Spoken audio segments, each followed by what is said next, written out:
ça te va? Je te laisse. Donc, moi, je me présente brièvement. Je suis Caroline Alban, déléguée générale de Vox Femina.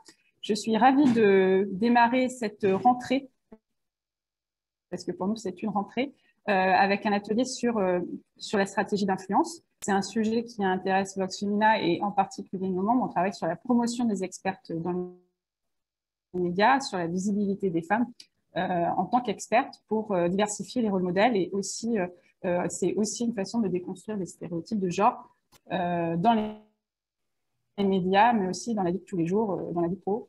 Et donc, la stratégie d'influence en fait partie. Et je remercie beaucoup Frédéric Sintra, qui est membre de Vox Femina, lauréat Femmes en Vue, qui accompagne sur la stratégie d'influence donc des cadres en entreprise, des entrepreneurs sur le sujet. Mais Frédéric, tu as tellement de casquettes. Tu es à la fois auteur d'un livre qui s'appelle Comment l'ambition bientôt fille. Tu es aussi entrepreneur. Et puis moi, je t'ai connue quand même sur scène.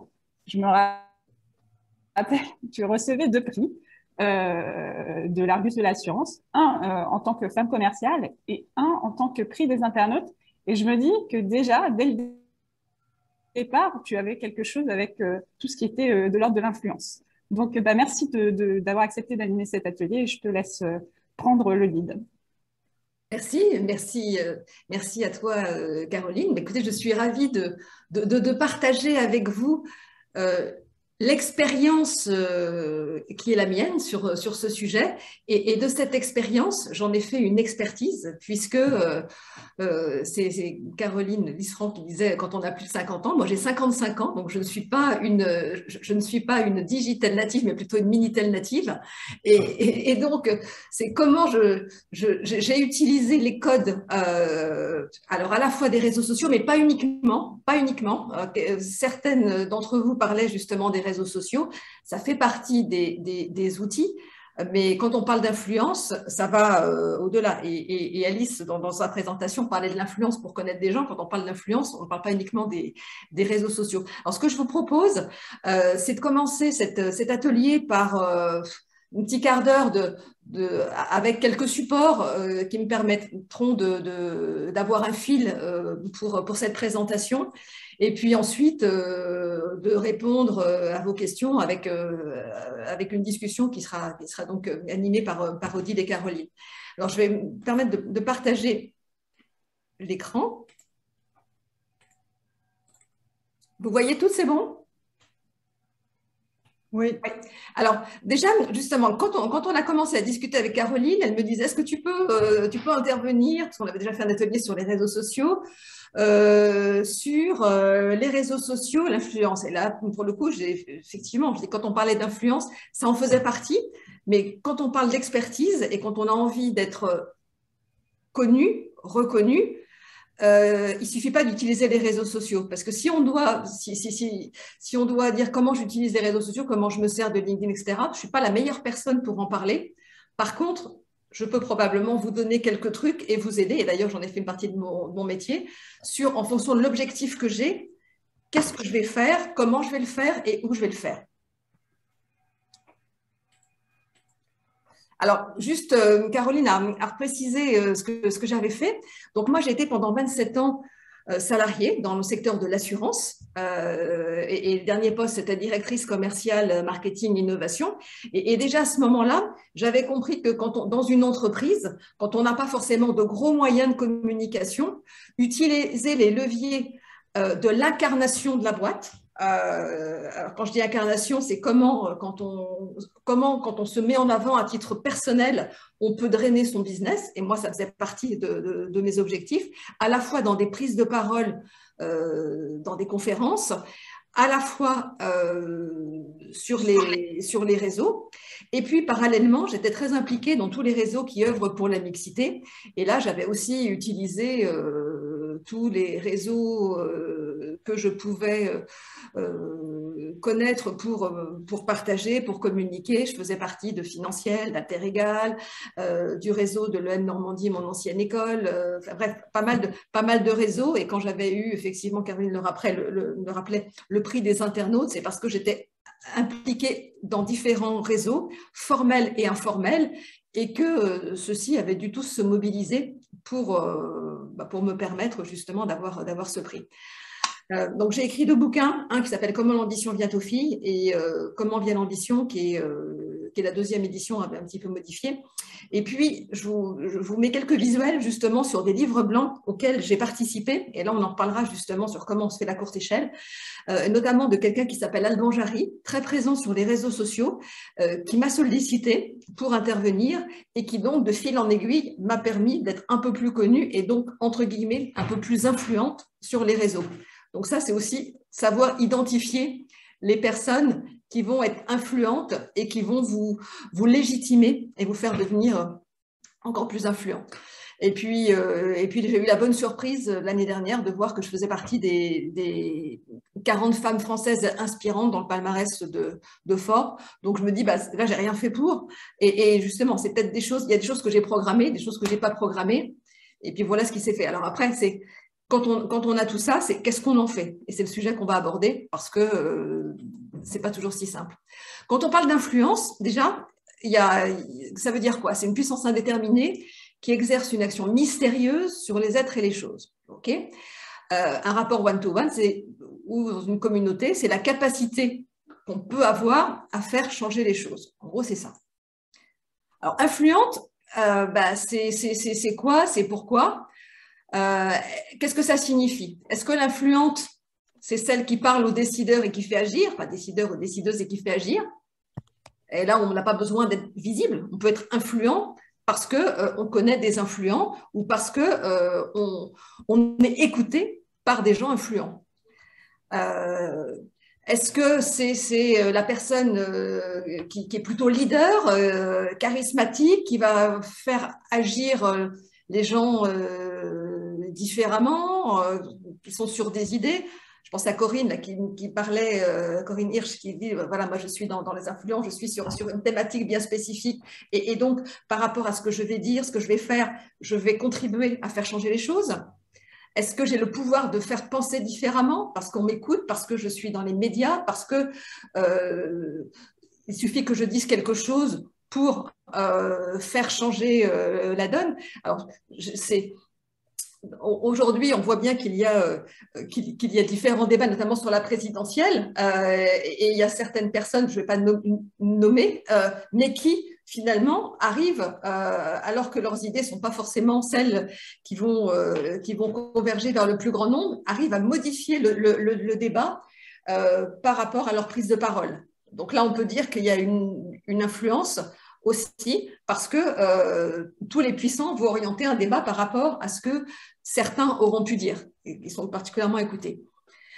Alors après, l'influence, c'est qui est une référence, une sommité, une experte, celle qu'on écoute. C'est-à-dire que, voilà, là, on n'est plus dans les prises de décision, on est dans les prises de parole. Et là, on va en voir certains noms, mais on a tous en tête, quand on nous dit quel est le spécialiste de, on a un nom qui revient. Parce qu'a priori, c'est quelqu'un qui fait référence, au moins qui est connu. Alors après, est-ce que c'est une personne qui est compétente, oui, non, etc. On n'en sait rien, mais en tout cas, c'est probablement quelqu'un qui n'est pas complètement lisse, et c'est quelqu'un qui sort du lot, qui devient, comme pour les objets, on a le réfrigérateur, enfin, on a le frigidaire, et puis le réfrigérateur. Voilà, on pense à quelqu'un, c'est un nom qui nous vient tout de suite en tête.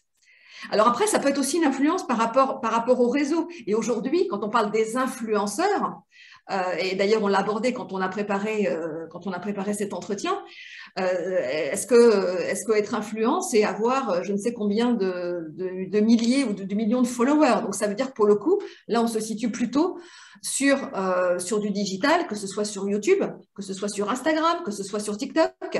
Et là, ben, voilà, ce sont des personnes qui ont fait quelque chose et donc il y a une communauté qui va penser, agir comme eux, à tel point que les marques vont se dire que quand cette personne décide de dire qu'il y a une réduction sur tel voyage ou sur tel produit, ben les gens vont avoir un engouement pour acheter parce qu'on considère que cette personne influente a légitimé. Et donc, du coup, ça devient un puissant levier pour la publicité, pour la communication. Je vous avoue que ça, c'est ce type d'influence que je maîtrise beaucoup moins, que j'observe, mais compte tenu, justement, moi, à titre perso de ma cible, ce n'est pas essentiellement ce que je vais explorer et exploiter. Alors, maintenant, quand on parle de visibilité, c'est encore différent. Parce qu'on peut être influent et pas visible, et visible et pas influent. Donc, c'est pour ça que c'est savoir ce qu'on veut. Quand on est visible, alors est-ce que ça veut dire être connu? Je suis visible, je suis connue. Est-ce que les journalistes me connaissent? Est-ce que mes pairs me connaissent? Est-ce que c'est le grand public? Mais si c'est le grand public, c'est de qui? Est-ce qu'on parlait des réseaux sociaux? Est-ce que visible, ça veut dire être présente sur les réseaux sociaux? Et dans ces cas-là, qu'est-ce que je fais? C'est parce que j'ai publié. Est-ce que j'ai publié des choses qui se voient? Est-ce que j'ai publié du contenu? Est-ce que j'ai publié des vidéos? Des podcasts, ça se fait de plus en plus. D'ailleurs, moi, j'en ai un qui circule, qui a été publié aujourd'hui. Est-ce que c'est être dans les médias parce qu'on a répondu à des interviews, parce qu'on est sollicité par la presse professionnelle sur une thématique particulière? Donc voilà, là, c'est vraiment, c'est-à-dire que c'est des choses un petit peu différentes, mais c'est important d'avoir, de voir tout ça. Alors après, quand on décide d'être visible ou influente, quand on décide, quand on a envie, ou en tout cas quand on se pose des questions sur cette thématique, il faut vraiment se poser la question de notre objectif. Parce que dire on est visible pour être visible, ou influent, ça n'a pas vraiment de sens.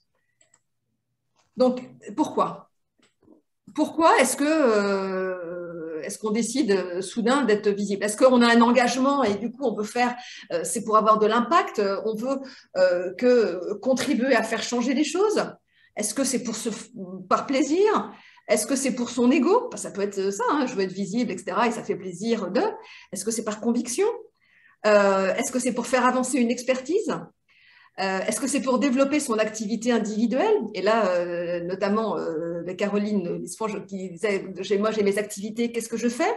Est-ce que c'est pour développer l'entreprise qu'on incarne? Et quand on est multipotentiel ou différentes choses, c'est quoi? Quel est notre angle et qu'est-ce qu'on fait?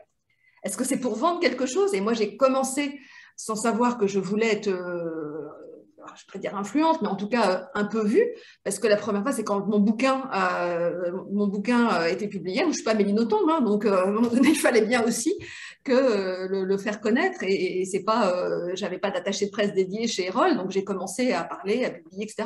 Et c'est de là que ça a commencé. Est-ce que c'est pour asseoir la compagnie qui m'emploie? Parce que là, il y a aussi quelque chose qu'on va voir, c'est est-ce qu'on est indépendante ou non? Est-ce qu'on est chef de son entreprise ou non? Est-ce qu'on prend la parole pour une organisation? Et si on est dans une organisation, voire plutôt une entreprise qui nous emploie, est-ce que notre prise de parole ou notre influence contribue à la diffusion et à l'essor de cette entreprise, ou au contraire, on est un petit peu sous cloche et il faut faire très attention à ce qu'on dit. Est-ce que cette visibilité, elle sert pour développer sa carrière? Moi, j'ai eu l'occasion d'accompagner des gens, des dirigeants notamment, qui me disaient, ben voilà, là, moi, je suis dans un poste où j'ai pas eu besoin d'asseoir ma visibilité, mon expertise, mon influence. Mais je sais bien que je ne suis pas indéboulonnable et je prépare le coup d'après. Parce que la visibilité, l'influence peut être une compétence à mettre en avant d'une part, et puis d'autre part, c'est ce qui peut me permettre de rebondir ultérieurement. Est-ce que c'est pour développer une compétence particulière ou l'asseoir? Voilà, c'est vraiment se poser toutes ces questions. Alors, une fois qu'on a dit ça, c'est de qui? Je veux être visible, je veux être influent, mais de qui? Est-ce que je veux être, est-ce que ce sont des journalistes? Est-ce que ce sont des professionnels? Et à partir de là, parce qu'on n'a pas un temps illimité, on va choisir. Si c'est pour développer mon entreprise, est-ce que je dois être visible sur une cible de plus jeunes? On parlait tout à l'heure d'une start-up qui s'appelle Nabla, que j'ai eu l'occasion d'interviewer hier sur un autre sujet. Et Nabla, alors en l'occurrence, là, on parle plutôt d'une entreprise, mais c'est un peu pareil pour la personne qui l'incarne, est présente sur Instagram, sur TikTok, parce que la cible adressée est plutôt les 15-40 ans. Moi, à titre personnel, compte tenu de mon activité, j'adresse plutôt des gens qui sont ou des entrepreneurs ou des cadres d'entreprise ou des dirigeants qui sont plutôt positionnés sur LinkedIn. Donc, moi, c'est plutôt les réseaux sociaux que je vais utiliser si on parle de réseaux sociaux. Et je vais beaucoup utiliser la presse ou des communications ou des interviews et des prises de parole plutôt en table ronde. Alors, avant d'être lisible, aussi la question, il faut être lisible. Parce qu'on ne peut pas être visible sur tout. Sinon, on ne comprend plus rien de ce qu'on fait. Quand on a des activités diverses et variées, quand on a des expertises variées et multiples, ce qui peut arriver, à un moment donné, il faut faire un choix. Parce que c'est comme tout. En fait, on devient soi-même un expert, on devient un média. Et notamment pour celles qui sont sur la communication, elles pourraient en parler beaucoup mieux que moi, c'est qu'on ne peut pas avoir tous les angles. Donc, c'est ce qu'on choisit. Et des gens vont nous identifier par rapport à quelque chose de précis. Donc après, le risque, c'est d'être enfermé dans cette expertise, mais pour sortir du lot en tant qu'experte, justement, il faut quand même communiquer et affirmer un positionnement, en tout cas bien précis. Donc, qu'est-ce qu'on veut dire, qu'est-ce qu'on va raconter, pour qui, pourquoi on le fait, et donc du coup, comment on va le faire. Et puis, est-ce qu'on le fait à titre perso, est-ce qu'on est chef d'entreprise, et dans ces cas-là, quel angle on va prendre dans notre communication, que ce soit dans les prises de parole sur les réseaux, en table ronde, pour ne pas être uniquement l'homme ou la femme sandwich de son entreprise. Le cas échéant, ok, on va peut-être être visible, mais pour parler d'influence, quelque chose que je voudrais rajouter, il faut quand même qu'il y ait certaines aspérités. Si on est trop lisse, alors après, ça peut être aussi un personnage qui est super lisse, mais en tout cas, moi, je me suis rendu compte, en tout cas, c'est quand il y a des partis pris, des prises de parole, des tons, que là, on pouvait intéresser davantage. Si je prends l'exemple des réseaux sociaux, je pense notamment à une jeune femme que j'accompagne là, qui est start-upeuse, elle ne va pas communiquer de la même façon, elle, en tant que personne physique, que sur son entreprise. Et si c'est simplement pour repartager les posts qui auraient pu être faits sur l'entreprise, ça n'a aucun intérêt. Il faut donner ce que j'appelle donner de l'intelligence et de l'expertise, quand bien même il y a du partage. Donner un point de vue, donner une expertise, donner de soi-même. D'où la difficulté quand on est collaborateur ou collaboratrice d'une entreprise, parce qu'on n'a pas forcément cette liberté de ton. Et là, c'est pareil, c'est de se dire, est-ce qu'il faut rester dans le ton et dans la communication globale, c'est-à-dire devenir des ambassadeurs de la marque? Alors, on peut être, dans ces cas-là, des outils de diffusion, mais on ne va pas parler d'influence et de visibilité. On va simplement relayer des communications, et plus, si on les relaie, ça veut dire qu'on y adhère, et voilà. Mais ceci dit, on n'est pas dans la thématique qu'on aborde aujourd'hui. Alors après, la question à se poser, c'est quelle est ma singularité? Quelle est ma singularité, moi, en tant qu'individu? Et du coup, qu'est-ce que je vais mettre en avant dans ma communication? Quelle est mon expertise? Puisque là, on est dans un atelier Vox Femina où on parle d'expertise. Donc, on a toute une expertise, voire plusieurs. Mais qu'est-ce que je vais mettre en avant? En quoi je suis plus experte que d'autres? Et du coup, je vais communiquer sur ce contenu, sur cette expertise. Je vais être connue comme telle. Et comment est-ce que je souhaite être positionnée? La personne inaccessible, celle qui donne des conseils, voilà. Et puis, quelles convictions, mes aspérités, mes valeurs, ce que je vais mettre en avant. Donc, il faut se poser toutes ces questions-là avant même de savoir où je vais le faire et comment je vais le faire. Et voyez, je vous prends un exemple. Moi, j'ai deux fils de moins de 26 ans et en préparant cet atelier, je lui ai dit, donne-moi le nom d'un expert.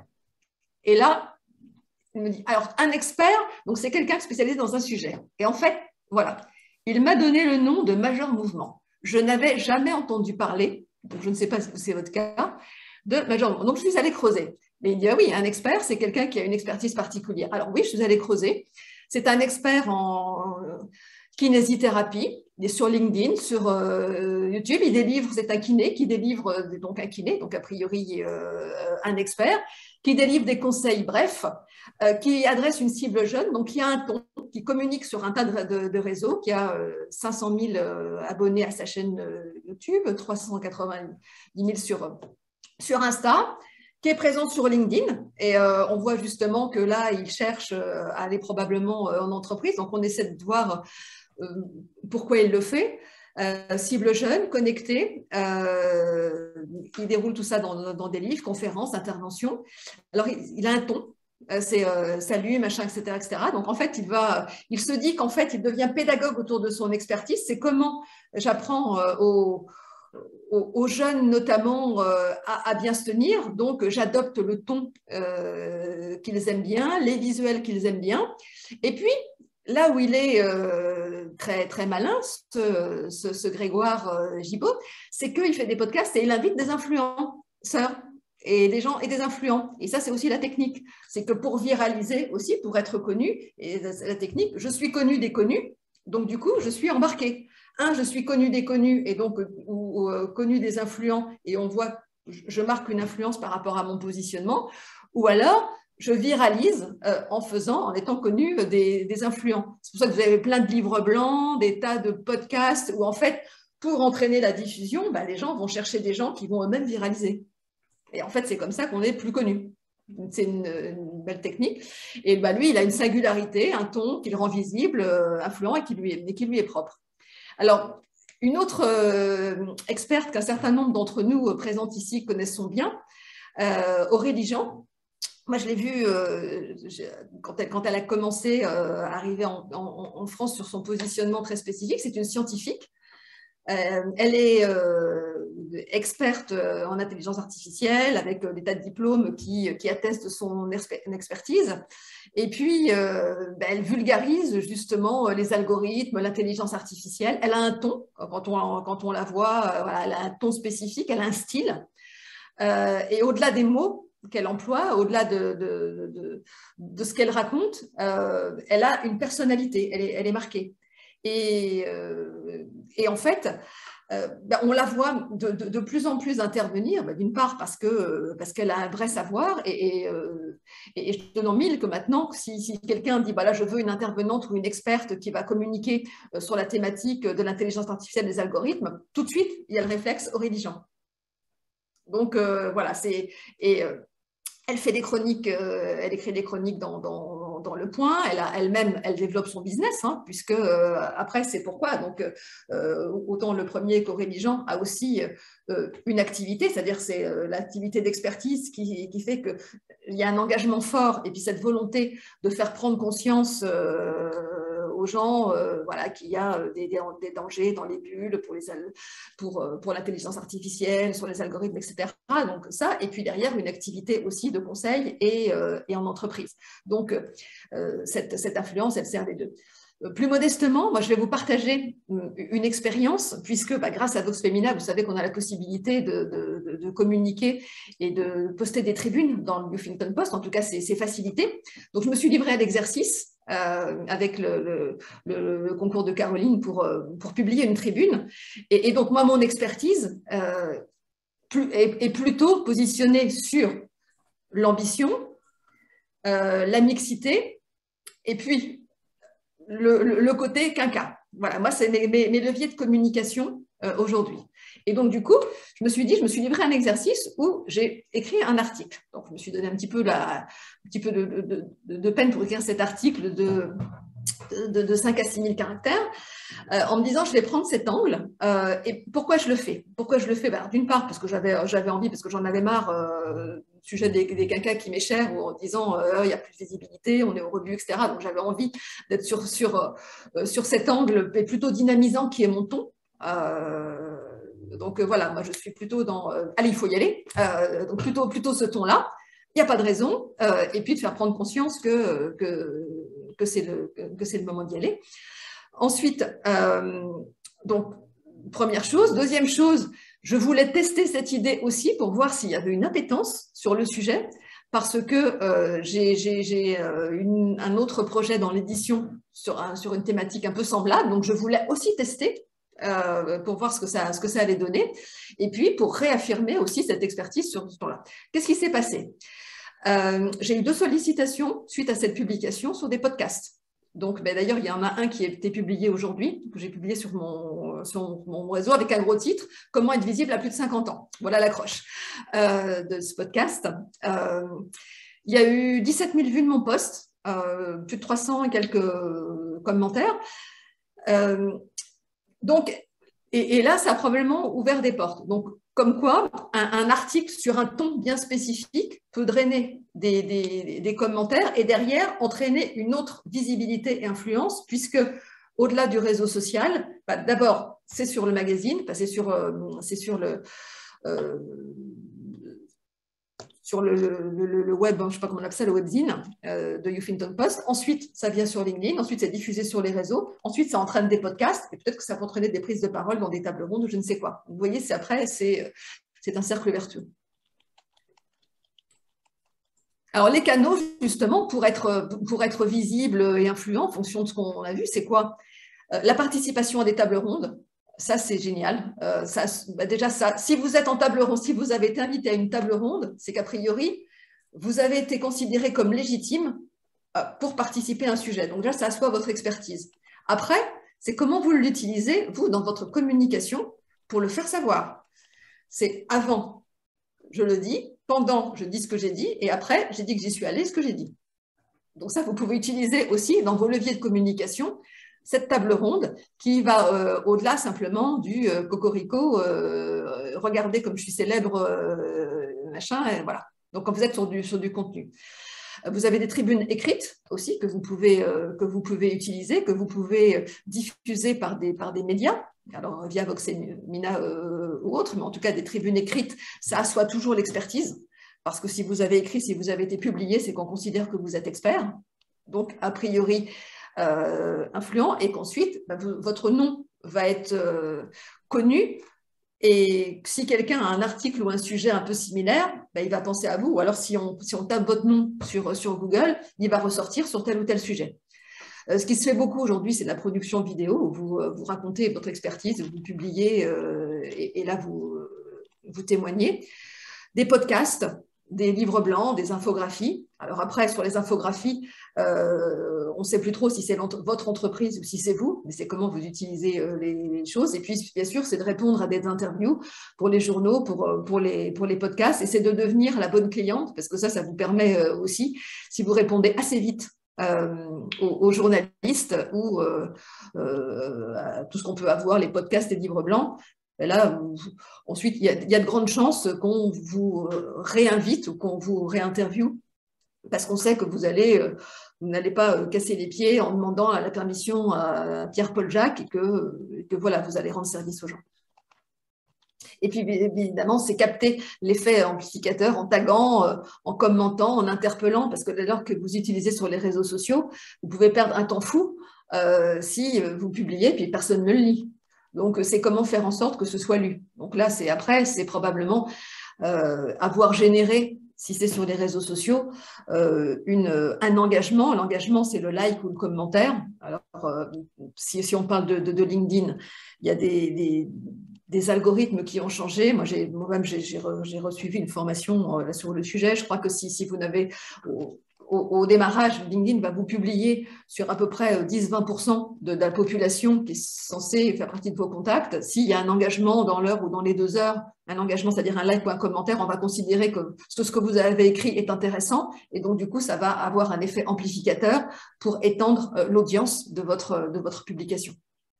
Donc, vous avez intérêt à faire en sorte que des gens puissent s'engager sur votre article, donc soit en les taguant, en les nommant, soit en leur demandant de le faire, en étant vigilant quand même, que ce ne soit pas toujours les mêmes personnes qui commentent, parce que sinon, les algorithmes de LinkedIn le repèrent, et là, vont plutôt diminuer votre diffusion. Et après, justement, sur les réseaux sociaux, quand vous avez décidé de faire tout ça, c'est où aller, quand, comment, et puis surtout, la grosse difficulté, c'est le temps que vous voulez bien y passer, parce que on On peut passer sa vie sur les réseaux, entre les Twitter, les Facebook, les vidéos, les LinkedIn, enfin les vidéos maintenant un peu moins, les LinkedIn, maintenant les TikTok, en se disant mais je suis complètement, j'arrive plus à suivre. Donc c'est vraiment de se dire en fonction de l'objectif que j'ai, où je vais aller, qu'est-ce que je vais faire et pourquoi je veux être expert. Et du coup, je ne vais pas forcément approfondir tous les sujets, mais je vais plutôt faire à fond 2 ou 3 par rapport à l'objectif initial que je me suis assigné. Donc voilà, en bref, ce que je pouvais partager avec vous et bien sûr répondre à vos questions. L'idée était d'avoir une approche un peu globale, surtout pour vous dire, avant de décider de vous lancer, avant de travailler sur votre expertise, sachez pourquoi vous le faites, trouvez votre angle, quelle est votre singularité, et puis essayez de voir de qui vous voulez être connu. Et est-ce que c'est pour développer votre boîte? Est-ce que c'est pour être plus connu? Est-ce que c'est pour le coup d'après? Est-ce que c'est pour votre carrière? Et tout ça, en fait, seront des éléments déclencheurs sur ce que vous allez pouvoir faire après.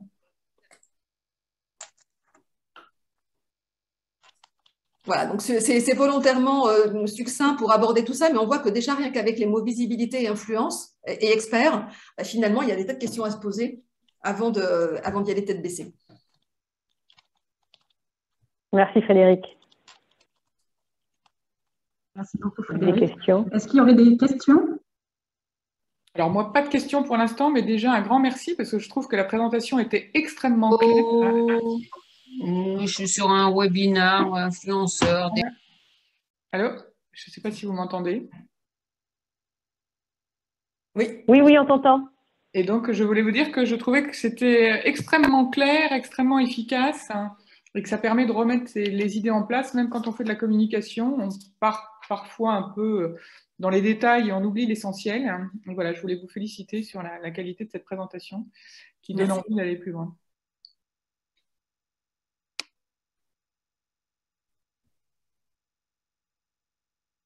Moi, j'avais quand même une question, parce que c'est vrai qu'on avait démarré, on avait discuté de cet atelier sur les réseaux sociaux, parce que finalement, c'est essentiellement ce qu'on voit, ou en tout cas, nous, sur ce qu'on essaie de travailler pour faire connaître son expertise.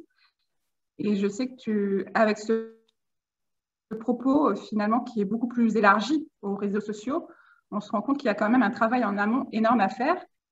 Et ma question, c'était en fait comment générer l'engagement? Parce que ça a l'air d'être une notion clé pour l'influence. Ben oui, parce qu'en fait, il faut se poser la question à soi personnellement. Quand on a envie de suivre quelqu'un, d'écouter, de lire, pourquoi on le fait? Est-ce que c'est parce que c'est une personne qui nous donne du contenu intéressant?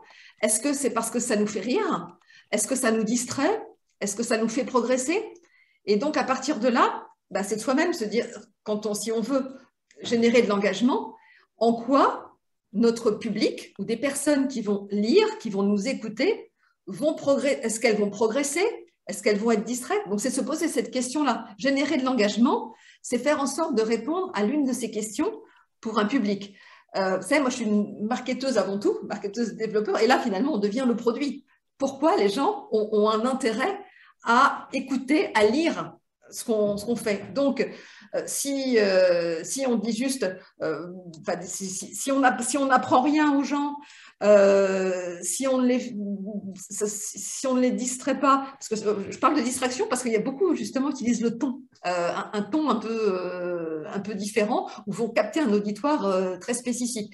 Si vous êtes expert sur des sujets de je sais pas quoi, la géopolitique, etc., il y aura probablement le côté pointu de l'expertise et des informations que vous allez communiquer, mais peut-être qu'à côté d'un autre expert qui va être le professeur à l'université, etc., et qui ne va pas être influent, vous allez avoir l'art et la manière d'avoir une certaine pédagogie dans la façon dont vous allez communiquer, ce qui fait que c'est plutôt vous qu'on va écouter, plutôt que cette autre personne qui est tout aussi experte que vous, mais qui néanmoins n'aura pas généré cette communication. Et vous le voyez également parfois dans l'enseignement, quand si vous vous souvenez de vos années de lycée, vous avez des tas de profs qui vous apprennent des tas de choses, certains vous auront marqué plus que d'autres.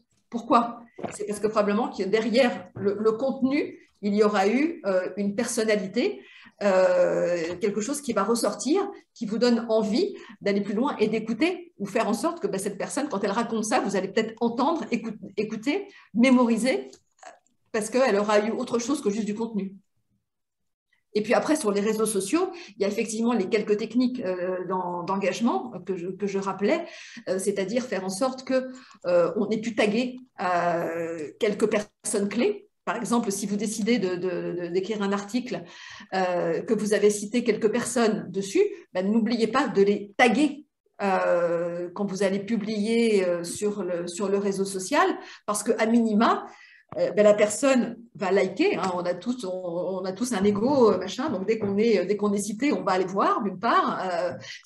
Souvent, on va aller faire un like, si on fait peut-être un commentaire, et si on fait tout ça, et justement, on aura viralisé. Et les personnes qui se seront manifestées sur ce post deviendront eux-mêmes des médias pour générer la diffusion de notre production. Combien de temps il faut pour pouvoir avoir un premier réseau d'influence? Si on part from scratch, par exemple, c'est vrai qu'au départ, ça doit être c'est très décevant de publier quelques posts et puis de ne pas avoir de retour. Qu'est-ce qui fait que tout d'un coup, ça se développe? Ce n'est pas une question de temps. Prenons l'exemple, je ne me souviens plus comment elle s'appelle, la comique qui avait fait un truc, Kevin va mettre des paillettes dans mes yeux, je ne sais pas si vous vous souvenez de cette vidéo. En fait, c'est quelqu'un qui publiait, une comique qui publiait régulièrement des vidéos. Il se trouve qu'un jour, il y a eu le truc qui a fait qu'il y a eu une accroche et soudain, ça a été phénoménal et elle a été connue. Parfois, ça veut dire, en fait, pourquoi je vous réponds comme ça, c'est parce que ce n'est pas une question de temps. C'est une question, vous avez soudain fait quelque chose qui a rencontré en fait un public, ouais, c'est un petit peu comme ça, hein, c'est soudain vous sortez du lot, ou alors parce que quelqu'un d'influent vous aura adoubé. Si vous publiez un article et puis vous avez quelqu'un qui est une sommité dans le secteur et qui dit, voilà, comme le rappelait Catherine Garnier dans son article machin chose, paf, soudain, il suffit que celui-ci ait vu ce que vous faisiez ou l'ait rediffusé, et ça y est, vous devenez en fait des connus influents, et en fait, il vous a légitimé. Alors que vous allez pouvoir ramer, parfois publier, puis personne ne le voit, ou 2, 3, etc.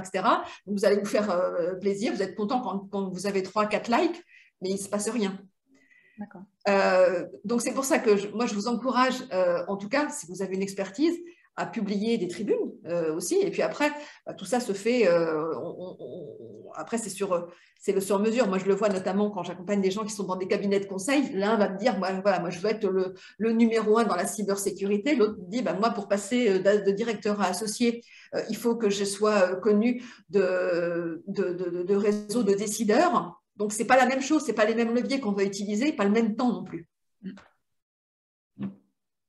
Ok. Donc, désolée, ce n'est pas une réponse précise, mais il n'y a pas de réponse précise voilà, sur le sujet. Non, c'était très bien. Je pense que c'était exactement la réponse que j'attendais. Oui, bonjour Frédéric, merci beaucoup pour l'intervention. J'avais une question justement par rapport aux endroits, enfin les réseaux sur lesquels publier des tribunes, parce que il y a différentes plateformes, Medium, Reddit, ou après je sais qu'il y a, donc vous avez parlé du Huffington Post. Après je sais que je crois que les Échos, il y a une plateforme pour poster des contributions, je crois, le Cercle ou quelque chose comme ça. Est-ce qu'il y a des plateformes qui sont plus faciles pour poster des tribunes, qui fonctionnent mieux, qui permettent d'avoir un meilleur impact de votre expérience? Alors là, Caroline va m'aider dans la réponse sur les tribunes par rapport à ce que fait Vox Femina. Moi, je vais vous donner sur mon expérience, c'est toujours pareil.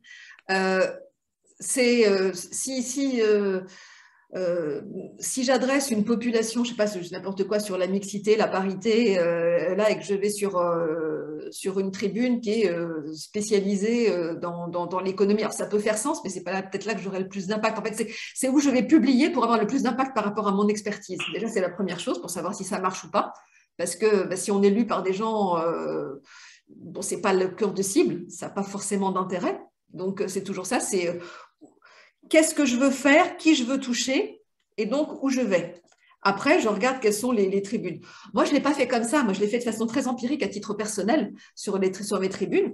C'est qu'en fait, je me suis dit où est-ce que je peux aller, où est-ce que le fait de communiquer me légitime dans mon expertise. Est-ce que ça marche ou non? Moi, j'en ai pas fait tellement de cette nature-là. Donc là, ça a été celle de Huffington Post. Moi, je réponds plutôt, en fait, moi, ma technique perso, c'est plutôt de répondre à des interviews. De répondre à des interviews, que ce soit sur ou des podcasts ou des interviews de magazines, etc., etc. Et en fait, soit c'est parce que j'ai publié sur LinkedIn où j'ai été repérée par des journalistes qui m'ont interviewé. Et du coup, j'ai publié l'interview. Et comme j'ai publié l'interview, un autre journaliste aura vu et m'aura interviewé. C'est plutôt comme ça que ça se passe. J'ai fait quelques tribunes, quelques billets sur le post LinkedIn. C'est pas ça qui a été le plus efficace. L'intérêt, néanmoins, c'est que vous pouvez repartager après sur Twitter quand vous publiez sur LinkedIn un article qui fait un peu article de blog. Il n'y a pas une visibilité extraordinaire parmi les algorithmes de LinkedIn, mais vous pouvez vous en servir pour le diffuser sur les autres réseaux sociaux. Donc voilà. Alors Caroline peut peut-être compléter parce que là j'ai pas répondu complètement à votre question sur quelle plateforme le faire. Caroline, toi tu as plus de références? Oui, alors tout à fait. Moi je dirais, nous on travaille essentiellement avec des médias parce que le média apporte une diffusion qui est quand même extrêmement large. Alors plateforme, ça veut tout dire. Donc, nous, on a un partenariat avec Huffington Post et Forbes. Et j'ai des experts qui ont des expertises très variées, qui ont été publiées, alors plus facilement sur Forbes, pour être honnête. Et très récemment, on a un bon partenariat avec Huffington Post. J'ai de plus en plus d'experts qui sont publiés sur Huffington Post et ça leur permet, une fois qu'elles ont publié, comme Frédéric l'a dit dans sa présentation, de réutiliser en fait cette tribune publiée sur Forbes ou Huffington Post sur son LinkedIn et sur les autres réseaux sociaux. En fait, ça fait un petit peu un effet de domino, un peu un cercle vertueux.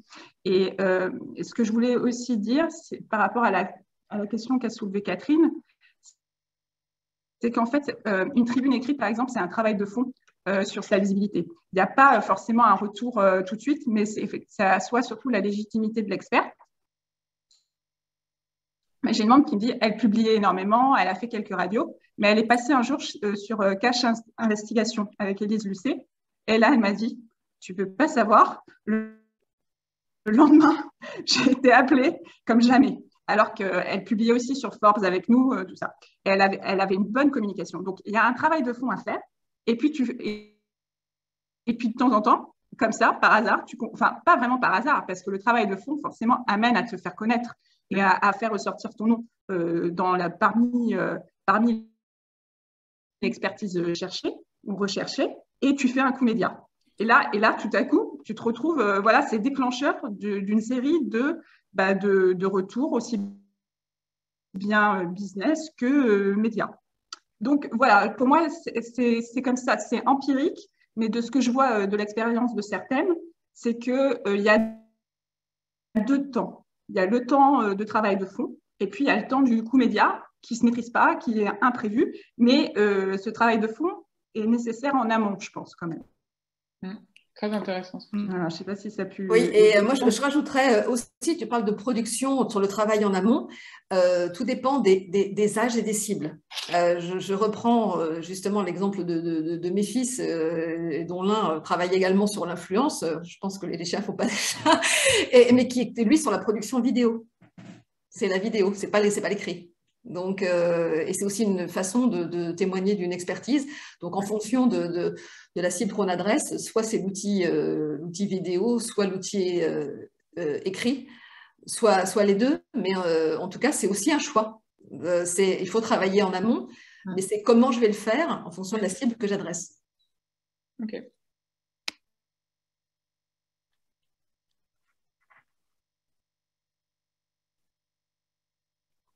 Est-ce que vous avez, vous, des témoignages? Parce que, voilà, moi, j'ai été, avant de travailler sur ce sujet, ben, j'étais comme vous, je suis comme vous, plutôt experte. Donc, qu'est-ce que vous avez, vous, testé? Qu'est-ce que vous pouvez partager, justement? Vous avez peut-être utilisé des leviers ou tenté des choses que vous pouvez partager?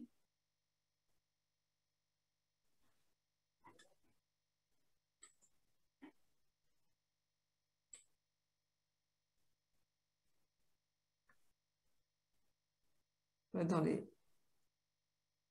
Moi, je rejoins, bonjour Ingrid à l'appareil, enfin en Zoom. Moi, je rejoins tout à fait vos propos, Frédéric. Je vis actuellement à peu près la même chose, donc beaucoup de retombées presse, médias. Je travaille sur les espaces de travail, donc actuellement, c'est vraiment le sujet, un des sujets d'actualité de la rentrée avec la combinaison avec le télétravail. Je viens d'écrire un mail à Caroline. Je ne sais pas si tu l'as vu, Caroline, mais donc je ne savais pas qu'il y avait un partenariat avec le Huffington Post. Donc moi, ça m'intéresse beaucoup. Je pense qu'on ne le sait pas assez, ça, ce genre de choses. De bénéficier donc de Vox Femina? Est-ce qu'il y a éventuellement d'autres moyens pour justement développer cette prise de parole? Parce que c'est pas évident. Moi, je suis universitaire, donc je suis plutôt neutre, hein, donc, enfin, je suis même neutre. Et donc, c'est important pour nous, universitaires, de pouvoir s'exprimer comme on est libre de s'exprimer. On n'a pas besoin de demander l'autorisation de qui que ce soit. Donc, c'est important qu'on ait accès à ces véhicules, en fait, donc notamment ces blogs. Alors, je ne sais pas si d'ailleurs, si Vox Femina a aussi un blog sur lequel on peut s'exprimer, si vous avez, ou s'il faut passer par d'autres médias. Alors, bah là, je me permets de prendre la parole parce que pour le coup, je m'y adresser directement. Oui, alors, tu peux toujours faire un article et nous le publier sur le site de Vox Femina. Mais ce que je préconise à toute experte, c'est de démarrer avec les partenaires médias comme Forbes ou Huffington Post qui ont quand même une grande audience et touchent aussi des secteurs extrêmement variés. Et puis, nous, ça a coupé. Donc, tu parlais de Huffington Post, c'est de quoi? Et de Forbes France. D'accord. Et ça, on a des contacts? Tu peux nous mettre en contact?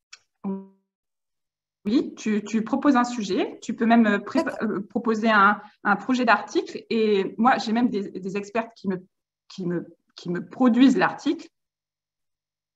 Et je l'intègre même à la plateforme de Forbes. Je le soumets pour lecture. Et en général, bon, soit il y a discussion, soit il publie. Mais pour l'instant, Forbes, c'est vraiment très, très facile. C'est dans notre organisation de publication et diffusion. Pour le Huffington Post, il y a une personne dédiée. Là, c'est très récemment, j'ai quand même pas mal de publications, mais c'est plus informel. C'est vraiment au coup par coup. Donc, voilà, mais il faut tenter, quoi. En fait, il faut y aller. Hein. Et pour le Huffington Post, tu m'avais communiqué. Donc, ce serait vraiment... Oui, Caroline, pour le Huffington Post, tu m'avais communiqué les coordonnées de la personne. Donc, j'ai écrit moi directement, tu m'étais en copie. C'est comme ça que ça s'est passé. Et on a eu la réponse, voilà. On m'a répondu, dans les 72 heures, on vous dit si on publie ou non. Et voilà, ça a été positif. Mais en tout cas, ce n'est pas parce qu'on envoie qu'on sera publié, de toute façon. Et j'ai eu la surprise, d'ailleurs, qu'il n'y ait même pas eu un mot de changé sur mon article.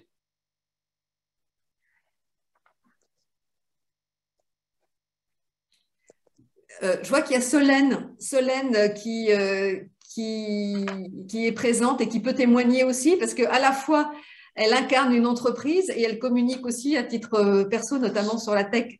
Solène. Oui, bonjour Frédéric. Ouais, moi j'ai testé plein de trucs. En fait, moi, mon souci, c'est que justement, on m'interviewe plus parce que je suis une femme entrepreneur et une femme dans la tech que sur mon produit où en fait moi j'ai une application pour développer les soft skills des enfants, donc je suis plutôt une experte soft skills et une ancienne DRH.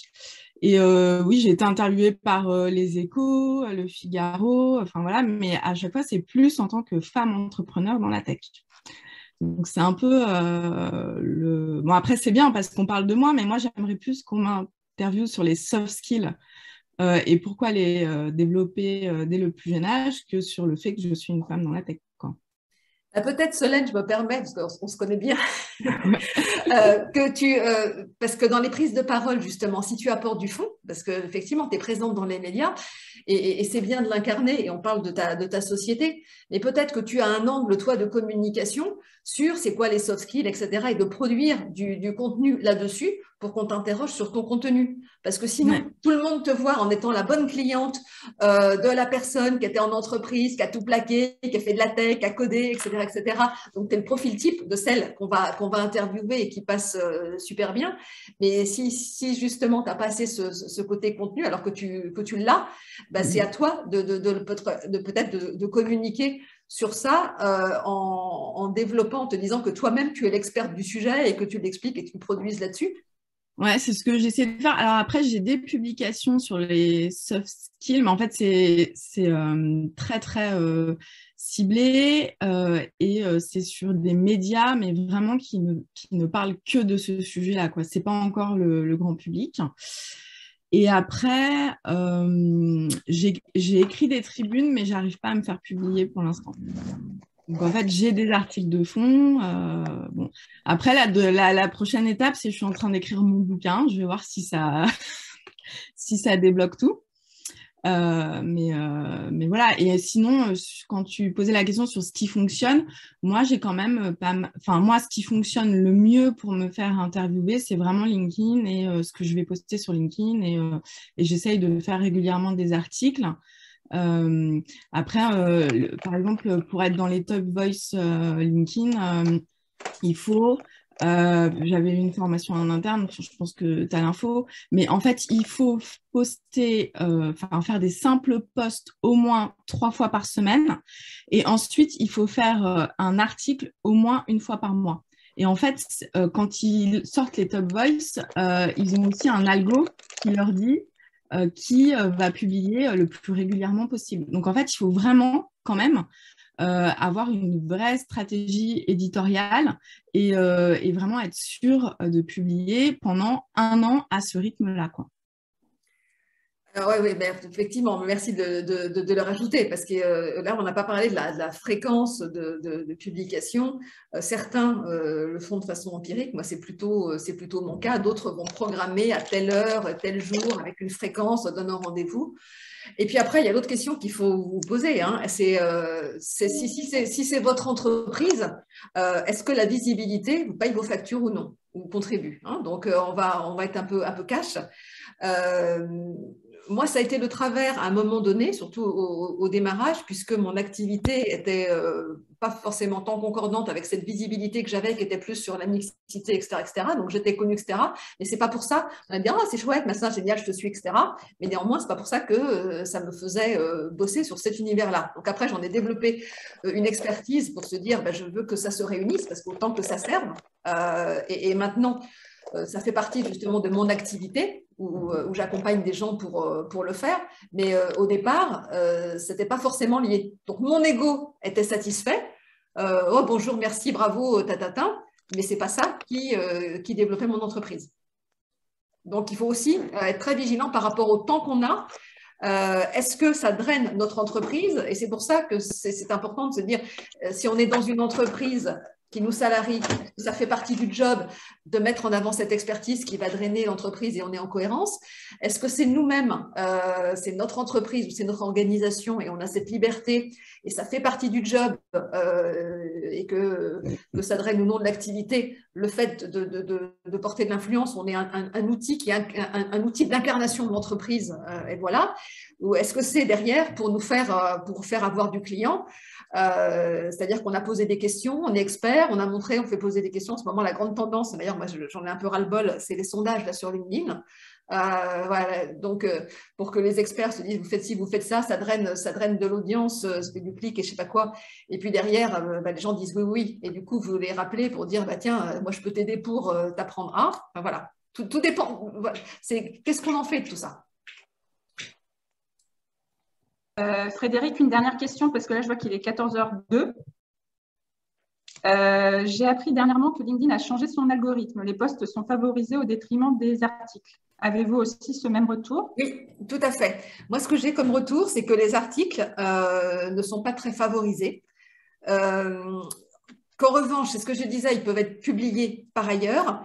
Ce qui est favorisé, c'est donc les textes. LinkedIn n'aime pas qu'on sorte de l'application. Si vous mettez une vidéo, par exemple, il vaut mieux que ce soit une vidéo native parce que vous restez sur l'appli. Si vous mettez de YouTube, ça vous fait sortir, ça vous fait aller sur YouTube. Donc ça, ils n'aiment pas trop non plus. Il y avait, donc ce qu'ils n'aiment pas trop, c'est que, bon, certes, ils aiment l'engagement, mais attention, que quand on se rend compte que, parce qu'il y a des groupes WhatsApp là-dessus, hein, moi j'ai eu l'occasion d'accompagner une entreprise où tous les salariés, ça y est, il y a eu un post, et puis allez, on y va, tout le monde fait un like. Le problème, c'est qu'on voit que c'est toujours les mêmes, et dans ces cas-là, ça c'est vu par les algorithmes. Donc ça, ils n'aiment pas trop non plus. Donc, c'est pour ça qu'il faut se tenir au courant, et moi je le fais en formation assez régulière parce que les choses évoluent, et ce qui était vrai il y a un an n'est pas forcément vrai aujourd'hui. Par exemple, quand vous avez un post, il y a quelque temps, on disait tiens, on va le partager, il y a un truc, hop, je partage, ça va sur mon profil. Ben ça, il semblerait que ce ne soit pas forcément terrible, qu'il vaille mieux faire un like, un commentaire, que de partager. Et puis vous, quand vous écrivez quelque chose, il vaut mieux que vous incitiez les gens à faire un like ou un commentaire, parce que si jamais la personne partage, c'est elle qui devient la productrice, et ça vous échappe, vous, dans votre post. Donc voilà. Ouais, en fait, juste pour résumer, LinkedIn veut qu'on fasse du contenu et notre propre contenu. Et moi, quand je parlais des articles, mais les articles, c'est vraiment pour Top Voice. En fait, il faut générer de l'engagement par ces posts et montrer qu'on a un expert en publiant au moins un article par mois. Mais ça, c'est pour si on veut être dans les Top Voice. Mais là, c'est différent, quoi. Et c'est ton ambition, Solène, les Top Voice? Bah, en fait, quand Solène, moi, j'aimerais bien qu'on reprenne aussi la discussion parce que je suis étonnée que si tu as des articles de fond, je ne comprends pas pourquoi ça ne se publierait pas. Le livre, c'est un bon sujet parce que le livre est un événement pour un journaliste. Donc, c'est un outil de visibilité énorme, en fait, pour les médias. Donc, c'est une façon de lever quand même beaucoup de retombées presse. Donc, ça aussi, à l'occasion, on pourra en parler. Maintenant, je ne sais pas s'il y a d'autres questions, mais là, le temps fait qu'on a dépassé un petit peu le temps donné à cet atelier, mais ça veut dire qu'il y avait quand même pas mal de choses à dire. Donc, je te remercie beaucoup, Frédéric.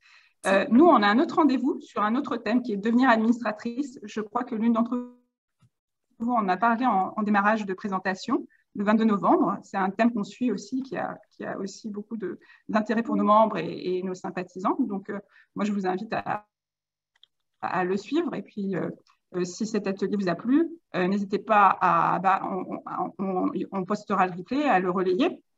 C'est une façon de poursuivre un peu le sujet de la stratégie d'influence. Et puis, n'hésitez pas à poser vos questions à Frédéric par ailleurs.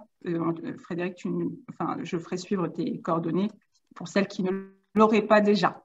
Voilà. Merci. Merci à vous. Au revoir, bon après-midi.